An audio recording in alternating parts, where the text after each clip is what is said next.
All right, before we jump in, just the quick mandatory heads up. This is all for educational purposes. It is not financial advice. You have to remember, crypto investments carry some serious risk, so please always do your own homework. Hey everyone, welcome back. Today, we're getting to the absolute heart of it all. You're holding an LStake token, but what actually gives it any value? What's it really worth? And maybe more importantly, why? So here's the game plan for today. We're going to start with a simple piggy bank idea to really understand what backing is. Then we'll get into something called BPT, which is how you measure that value. After that, and this is the big one, we'll break down the two-pool system. We'll also touch on why the price you see can be a bit emotional, look at the system's safety net, and then wrap up with what's coming next. Okay, let's kick it off with Section 1, the piggy bank backing. And trust me, the easiest way to wrap your head around this is with a really simple analogy. So this is the big question, right? How does a digital token on your screen actually have real-world value? It's not magic, I can promise you that. The answer is actually pretty straightforward. The answer is one simple word: backing. Just imagine I have a piggy bank, and inside there's $100 in cash. Now, what if I give you a little slip of paper that says this is worth 1% of the piggy bank? Well, that slip is backed by $1 real. Your LStake token, it works on that exact same principle. It's basically a claim on a share of real assets that are being held in the treasury. So what's actually inside this digital piggy bank? Well, it's made up of two main things. First, you've got the Bernard bonds. Remember those toll booths we talked about? The ones earning all the trading fees? And second, there's something called the Hedge reserve, which is there for protection. So the total backing is simply the value of all those Bernard bonds plus the value of the Hedge reserve, which is made up of things like Bitcoin, Ethereum, and tokenized gold. It's those real, tangible assets all added together that give your tokens their actual value. Okay, so that leads us perfectly into Section 2. Now that we know what backing is, how would we actually measure it for each token? Well, that's where a key metric called BPT comes in. BPT is super simple. It just stands for backing per token. And this isn't some fuzzy guess. It's a hard number. It tells you, down to the cent, exactly how much real value from those bonds and that hedge is sitting behind every single token you hold. And the math, it couldn't be easier. You just take the total value of everything in that piggy bank, the entire backing, and you divide it by the total number of tokens out there. That's it. That number is your BPT. Let's just run through a quick example so it really sticks. Let's say the Bernard bonds are worth $90,000 and the hedge reserve is worth $10,000.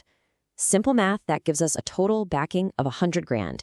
Now, if there are 100,000 tokens in existence, you do the division. $100,000 divided by 100,000 tokens gives us a backing per token of exactly $1. Now, this is a really important distinction to make. BPT is the mathematical true value based on what's in the piggy bank. The market price, well, that's what people are willing to buy or sell it for on an exchange. And believe me, those two numbers are not always the same. And we're about to find out exactly why. Okay, seriously, I'm going to need you to lean in for this part. This next concept is, without a doubt, the most important thing to understand in this whole system. And full disclosure, it confused me a little bit at first, so we're going to break it down really, really carefully. This is the two-pool system. So imagine there are two totally separate buckets of money. Pool 1 is the backing. That's our piggy bank, with the bonds and the hedge. It determines the BPT, and here's the key: it is locked and it's constantly earning yield. Then you have Pool 2, the POL. That stands for Protocol-Owned Liquidity. You can just think of this as the trading pool. It's a separate pile of money used specifically for when you want to buy and sell.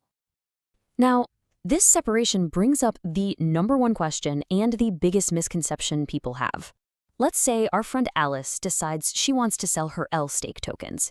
When she sells, is she actually taking money out of the backing? Is she draining those bonds? And the answer is a huge, definitive no. And this is where you see the genius of the two-pool system. When Alice goes to sell, she trades her tokens against Pool 2. The pool, that's the trading pool, remember?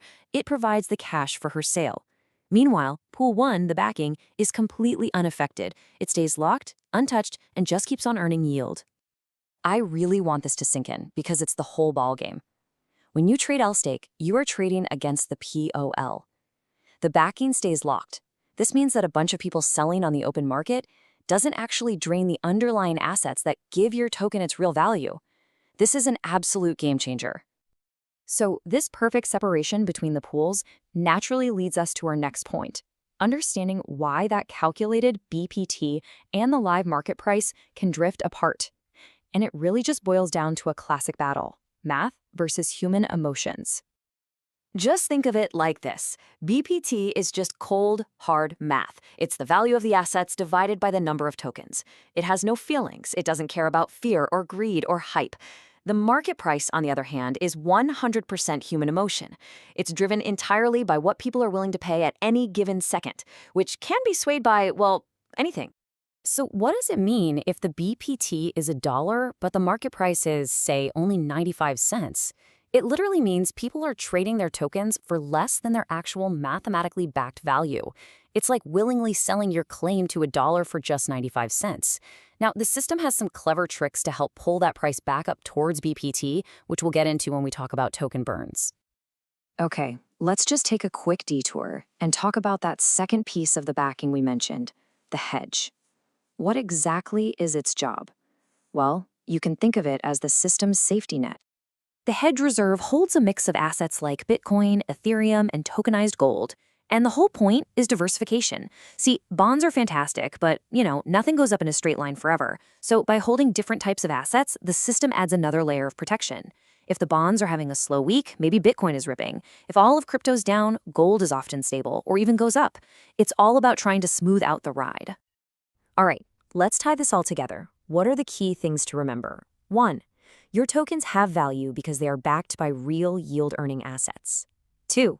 BPT is the simple formula that tells you exactly what that real value is. And 3, the most critical part, the two-pool system keeps that backing safe and locked away, totally separate from all the day-to-day market trading. So you now understand what backing is and how it's protected. In our next explainer, this is where things get really fun. We're going to start diving into the first 3 of the 7 growth engines.